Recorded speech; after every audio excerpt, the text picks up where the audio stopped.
We human beings are relating beings. We are, in our life, very much parallel with how we are in our relationships. When our relationships are well, we're well. When they're going well, we're going well. When our relationships take a dive, often our mood and our life follows. And relationships, of course, are under a tremendous strain these days with all of the pressures of modern life, financial and family commitments that are part of the busyness of our times. And some therapists are very skilled at working with couples, and others tend to think of couples as too difficult or different. I find that by thinking of a couple as an entity and working with that entity called the couple, then all of the principles and approaches of working with an individual seem to work really very well. When couples come in conflict, they often come not as a couple, but as two individuals, warring. And so the notion of treating them as an entity can in itself be part of the healing process. Usually couples come in conflict, they come in arguing, they come in disputing, and so to have the possibility of a hypnotic experience can be an interruption to their arguing, to their disputation, can be an opportunity for them to be quiet together, to enjoy a shared pleasant experience together, and sometimes for the first time for years. And so to invite a couple to sit and go into hypnosis together, perhaps even in synchronization with each other. If they're going to close their eyes together, maybe to pay attention to the other person and coordinate their own eye closing with the other.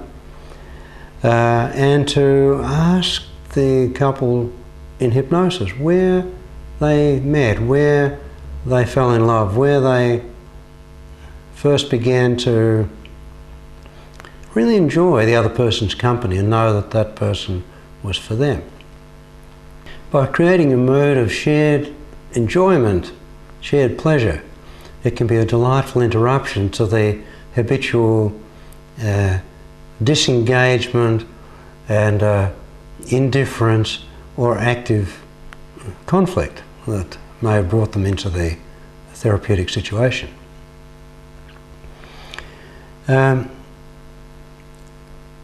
Hypnosis can be such a lovely way of helping to generate relationship.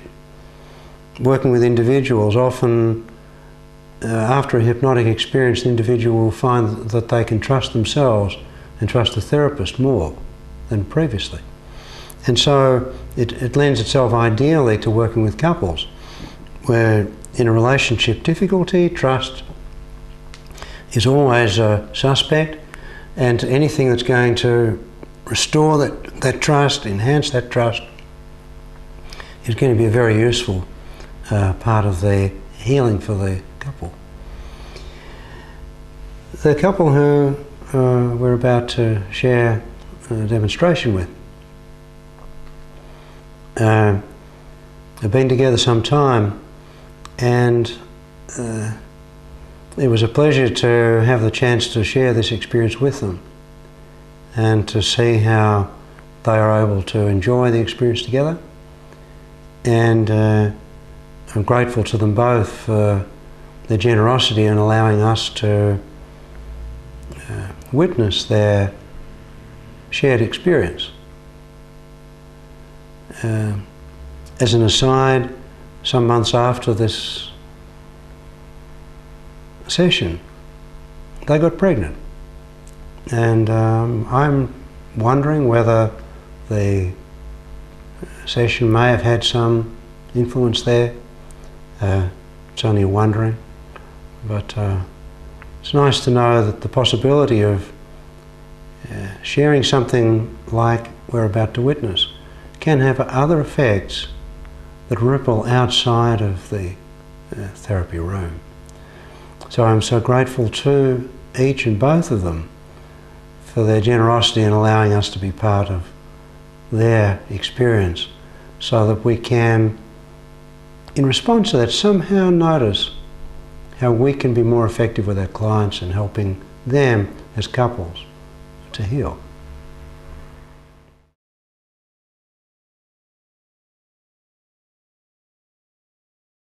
Thank you both for being willing to play in this game to see what we can get up to.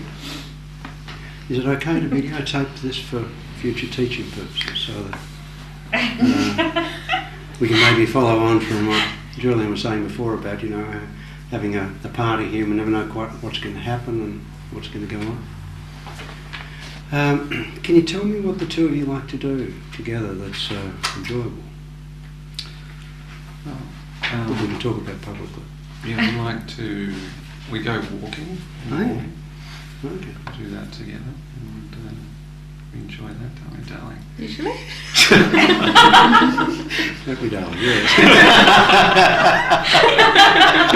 So you go walking, did you say in the morning? Yeah. Yes. Oh, yeah. Yeah. And is this, just around the streets, or is there a park or something that you Down walk?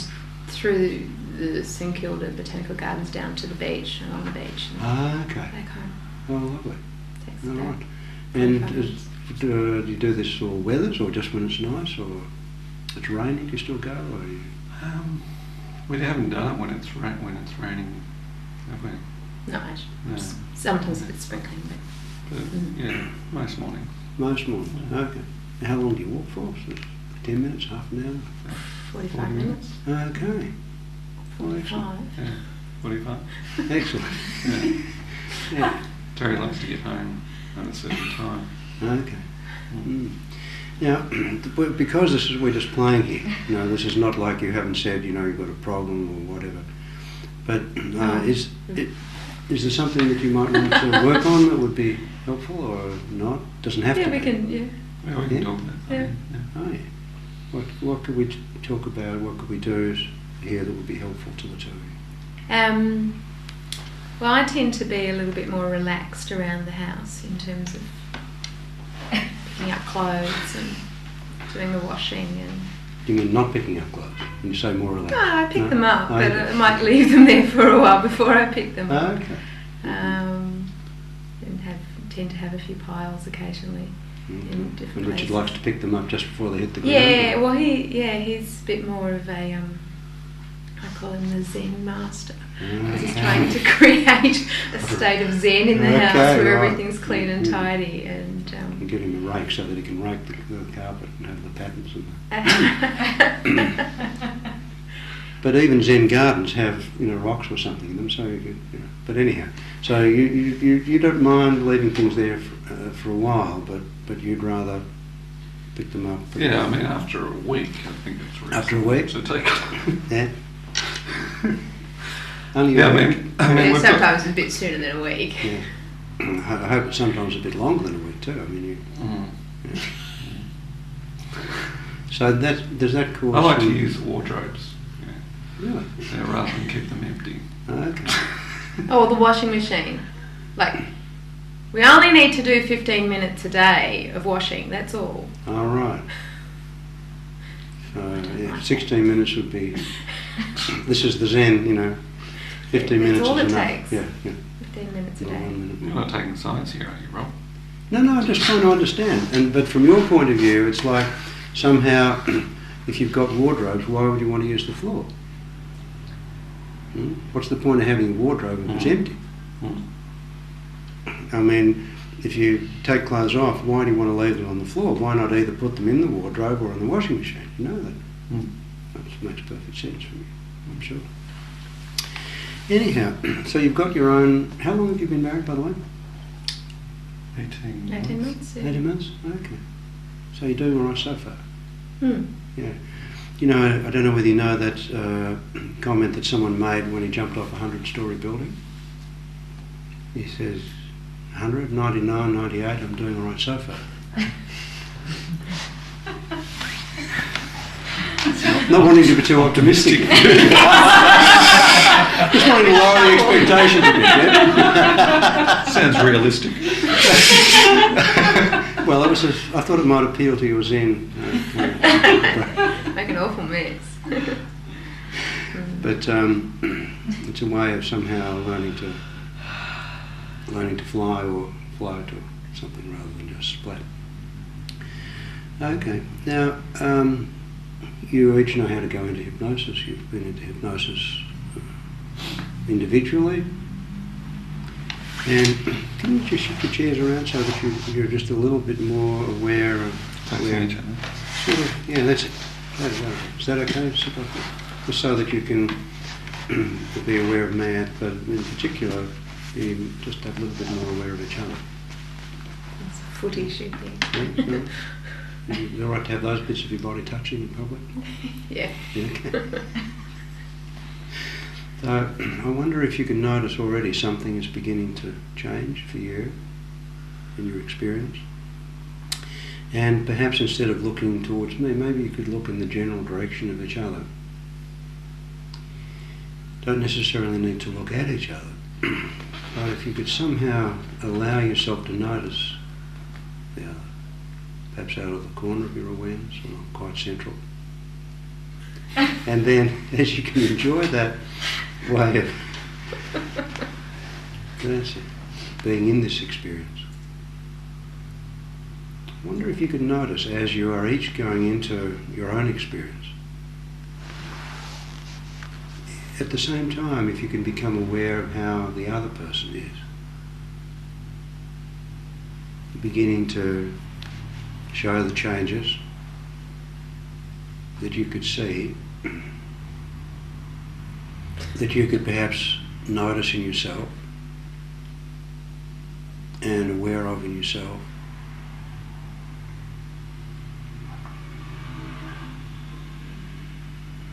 And feeling that experience personally and seeing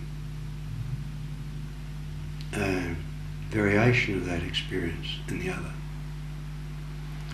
And it might be relevant for you to notice that you can breathe at your own pace in your own way. And if you were to notice the other is breathing differently, but each of you is breathing exactly as you need to breathe. And you can recognize that the other is breathing exactly as they need to breathe. You don't need to breathe in or out at the same time. To be able to know that you can, in your way, do what you need to do. And to whatever degree you're interested, to notice that the other is doing. That's right. Now when you'll be ready to let your eyes close all the way down. And again, if you notice your own experience, that's it. And somehow become aware of the other as you're doing that. That's right. And there's no right time or right way. It really doesn't matter who went this way, who went that way. Because you now have both allowed your eyes to close. And as you're in this experience together, I wonder if in some way you can, as well as sensing your own increase in comfort, at the same time as that, if you can begin to somehow sense the presence of the other. And just how you can do that, I don't know. When each of you first learned to walk in your own way, you each learned to walk at the age and in the way that you learned to walk. You developed your own style of walking, your own way of holding your body, moving your feet. And as you grew that way of walking, each of you evolved and developed. And that happened without your intention, without needing to think about it. It was part of that adapting. So that when you walk now, you don't need to think which foot or what you should do, it just happens. Your left foot coordinates with your right foot. They work together so well, so naturally, in a way that supports each other. And I could imagine that when the two of you started walking together, there may have been some learning. And it could be that you could even say something about that. About one person naturally wanting to walk just a little faster or a little slower, or a little more directed or a little more ambly.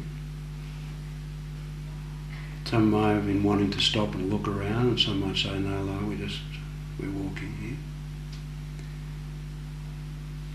But as you're walking together, you don't need to march in unison, each putting your left foot down, your right foot down at the same time, for you to be able to walk together and be together in that experience. Because in that walking, you can enjoy both your own experience and the experience of sharing that experience with the other.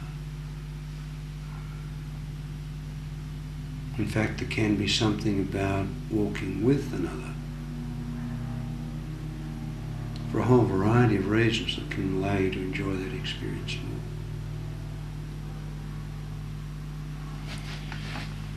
And I wonder if you could think of some time when you were walking recently. Did you walk this morning? Yep. Mm-hmm. And did you enjoy that walk? Mm-hmm. Yeah. And something's happening for you, Terry, when you... No. With that tear, no, that's just Yeah. my eyes get sore. But Okay. there was something funny this morning on the walk. Oh, okay. Something funny? Yeah. Do you know what that funny thing was, Richard, that was happening? Do you know what was funny for Terry?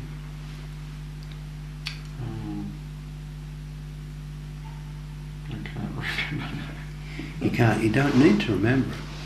But would it surprise you if No. the thing that the incident that was funny for Terry was funny for you at the time? Will that surprise you? No. So you can share something and even share the fun of it. And you don't even both have to remember what it was. To have the experience of having shared the fun of that and the enjoyment of that. And if Terry told you what it was, you'd probably remember. Do you think you'd remember, Terry? Yeah. Could you say what it was? Was it something you can... It's when we let the dog off the lead in the park, and he normally ignores birds, but he's just got it in for magpies. Okay. He just ran around after these magpies. And they landed in a tree, and the dog's only a foot tall, but he thinks he can jump up into that tree to catch that magpie. He's trying to catch the magpie in the tree. Not a black and white dog, is it? Yeah, he is. That's what I was just about to say. I think well, it's quite funny. It's part of the way. Black and white. Yeah. He likes to jump. You're not Collingwood supporters? No, I think he hates them. And do you remember that experience now, Richard? Mm. Yeah. And can you enjoy that now? Mm. Yeah. And now that you can remember it, you can share the memory. But even before you remembered what it was that was funny, you could share the experience of knowing that you had shared that. And did you walk down on the beach this morning? Mm. And when you're walking along the beach, do you walk next to each other? Does one person walk in front of the other? One person walk behind the other? Next to each other in the park. Next to each other on the path. And if you're walking along the path and you go to get to a narrow part of the path, does one person go in front? Yeah, Is it always the same person? usually. Usually, it's always usually the same person? Mm. Yeah. I think so. Yeah. And is that okay? It's okay, I go first. Yeah. Fair enough. There's got to be some benefits to being a woman, hey? Don't you think? Yeah. And I always say there's got to be some benefits to being a doctor, you know. You've got to have some. You can park in funny places or whatever. But, so how did that happen? How did it turn out that usually you go first in a situation like that? Was that a decision, or was that just something that did you decide, or did Richard say, you go first, dear, or darling, I'm sorry, that's what he said before? Or was that just something that happened? I think probably Richard steps aside and asks me to go first. That's very gentlemanly of him, isn't it? Mm. And doesn't even say anything now. No, It's just, and you're not it's even kind of sure going, if yeah. that happened, but somehow you've worked it out. And it doesn't matter, it's not a problem for either of you. You just do that each in your own way. Is that right? Is that a problem to you, Richard, that if you know, does that worry you, Terry, that you go first in that situation? No, I think sometimes I offer and Richard might, but Yeah, it's not an issue. no. No. And you know that walking along the path, walking along the beach, is like being in a house.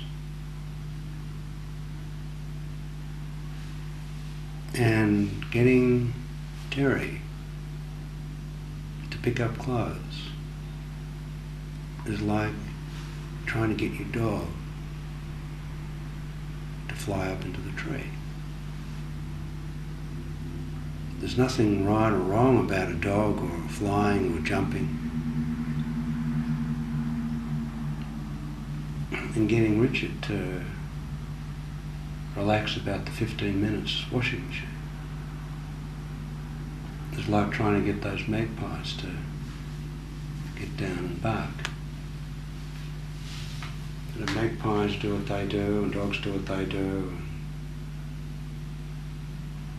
walking, your feet do what they do, and when you're walking together you do what you do. And I think it can be so delightful, so amusing when you can see what the dog is trying to do, when you can see what the magpies are doing.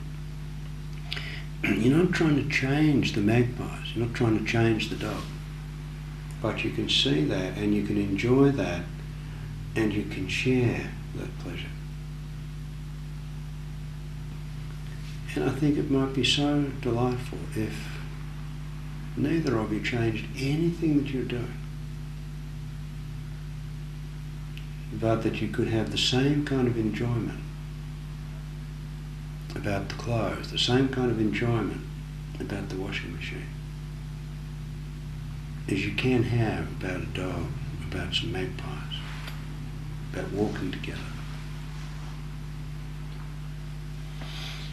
Because as you walk along the path together, it may be that you usually go in one particular way, but it doesn't have to always be that way. But it also can be the case that it can be that way, and that can be just fine and just perfect, and neither of you needs to change. I think it would be terrible if every time you came to a narrowness in the path you had to take out a book and work out who went first last time so that you'd know who should go first this time. I think that would be terrible. It'd be so boring, would it not? It's nice to know that you can find a way of dealing with that and enjoying that and appreciating that. Now, as you're sitting in this experience together, you can each recognise that you are each experiencing your own experience. Breathing in your own way.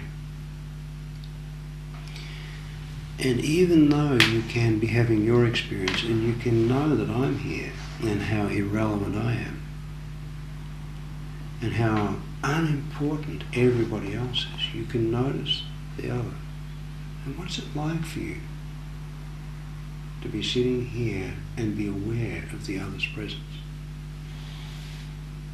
Could you say what that's like for you, Terry, to be in your experience and to notice that Richard is there? Fine. Yeah. How do you sense his presence? How is it that you can appreciate his presence? It's there. How do you know that? How do you sense that and know that? Not sure. Just Yeah. do, just know. Yeah, you just do. And Richard, what's that like for you to be in your experience and know that Terry's there? Yeah, it's good. Yeah. Nice. How do you know that she's there? You can't see her. I don't think you can feel. I don't know she's there. You what?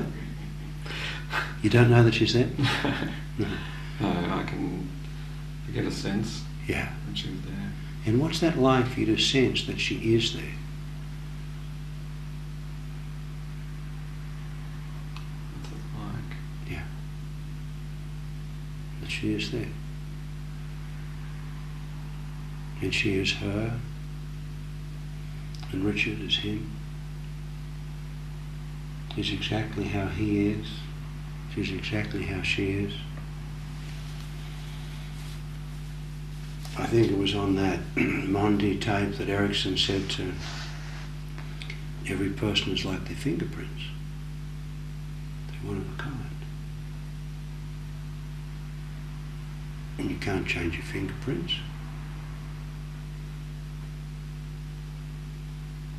And you don't have to change them. He said he thought it was important that everybody realised that it's a matter of saying, this is who I am. This is me. And being that person that you are. He said you can't really change who you are, not deep down. So instead of trying to change, it's a matter of saying this. And be that person, just like you can't change your fingerprints. And it is the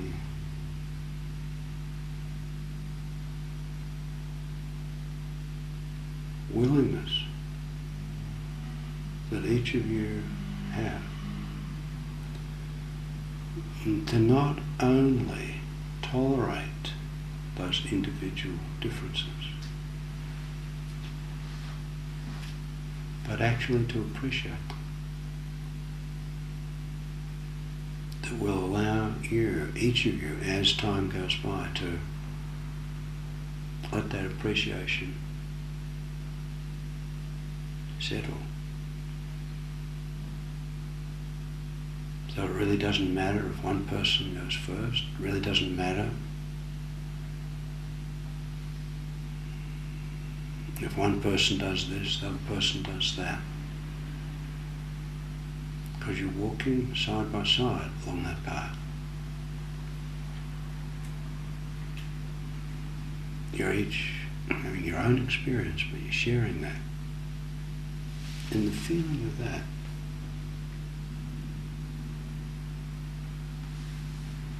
and if you were to let yourself, you could recall many times when you've been able to share experiences. And whether one person initiated it or another person initiated it, whether it was one person's idea or someone else's, really doesn't matter. Whether it happened the way you wanted or the way you didn't want or the way you hoped or did, none of that matters. The only thing that matters is that you are in the experience together and you're sharing it and you're sharing the experience. Because it is in that sharing.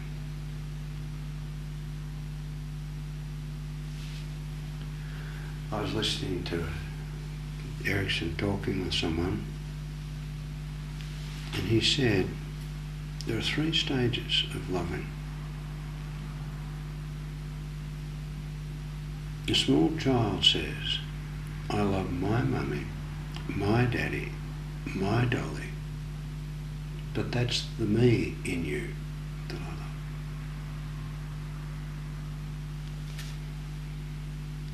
He said an adolescent says, I love your beauty, your grace, your kindness, but that is still my appreciation of you.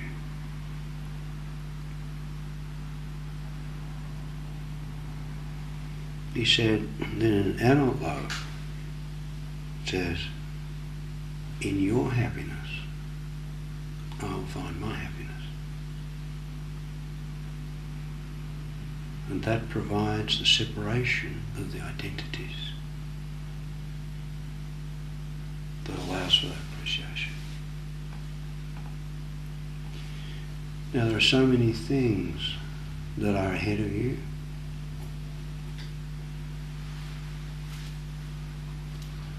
I think I heard you saying that you've been doing some renovation, and when you renovate something, you discover in the process a whole lot of things that you could not have anticipated. And one of you might think it should go this way, another might think it should go that way. It really doesn't matter which way it goes. It doesn't matter whose way prevails. What matters is that you share those experiences and the process as well as the result. And in a relationship, we're always renovating, renewing. It's an ongoing process. Certainly one worth sharing. Now, we're in this experience, and you're experiencing your own experience and the other in a way that you're sensing. And there's no way for you to know exactly how you're going to use this, how it might continue on into your future. But there's something about this experience that each of you and both of you can learn in this experience from within yourself and the other, individually and together. That really can spread out to the future.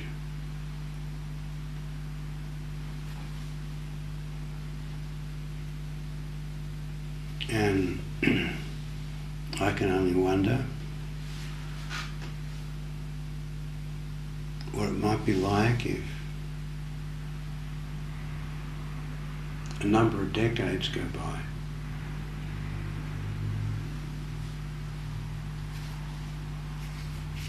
and one of your grandchildren gets married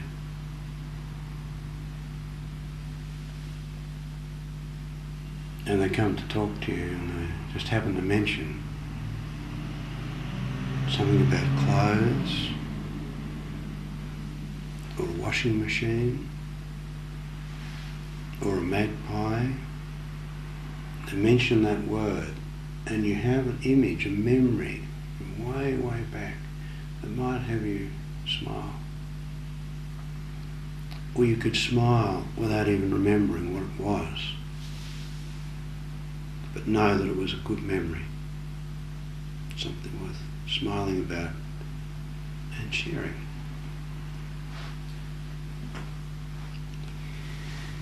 And because this is an experience that was unexpected on your part, it is contrived in that sense. somewhat artificial in some ways, but the experience is genuine.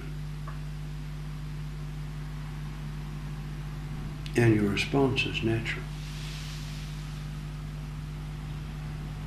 And so I can invite you to be curious about just how you can each and both of you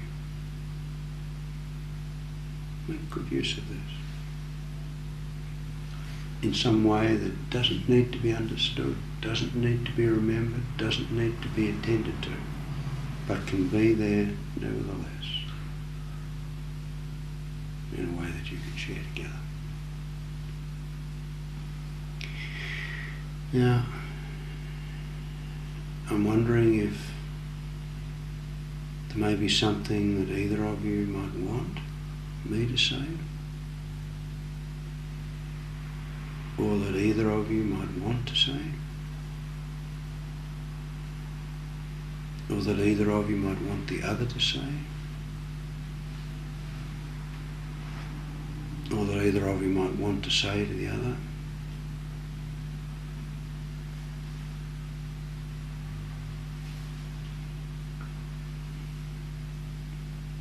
And if not, if there's silence, then you don't have to forever. But there may be some way that in your own time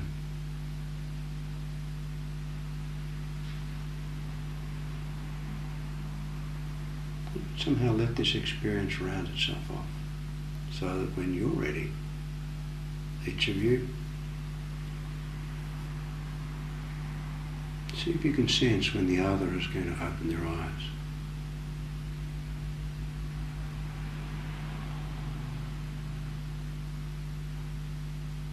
Just notice how that is. That's it. Take your own time. And one person will open their eyes first.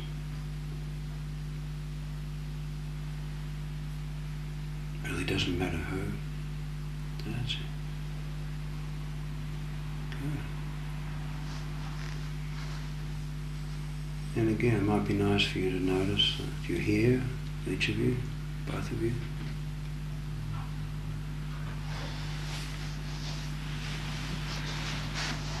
Yeah. Welcome back into the room. Hi.